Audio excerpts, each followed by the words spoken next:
It's been said that the only constant in life is change. All change, whether welcome or unwelcome, involves two main responses: grief and growth. It's often the case that God's best work happens not at the end of the journey, but along the way. And in the story of Jacob and his stone pillow, we can learn something about how God transforms us in times of transitions. Firstly, when life feels like it's falling apart, remember God is still present. Now, Jacob was on the run and he found himself alone in an unknown place, but God had not abandoned him.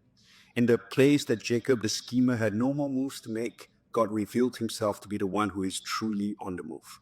And sometimes God will arrange the conditions of our lives so that we would need to stop and find the space to realize His presence. Sometimes it's from our lowest places that God's loving presence is revealed. Secondly, when you wrestle with change, remember that God's promises still stand. In Jacob's dream, the Lord said, "I am the Lord, the God of your father Abraham and the God of Isaac."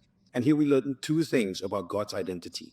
That firstly, He's the God above it all, which means nothing is beyond His sight and help. And secondly, He's the God of your fathers, which means the promise neither begins with you nor depends on you. It simply continues through you. And when you know that God's promises will be fulfilled in spite of your shortcomings, you can rest easy that no change will ever thwart the plans of God. And finally, when you're in a place of hardship, remember God's purposes still work. On the stone pillow, it's tempting to think that this is all there is to it. I'm alone, I'm in a transitionary place, I got nothing but a stone pillow to rest my weary head. But the encouragement is this: a pillow of pain in the presence of God can be a pillar of praise. And when you know the same realization that Jacob had in his place of hardship, you can rest easy that God's purposes still work. For Jacob realized that surely the Lord is in this place, and I was not aware of it.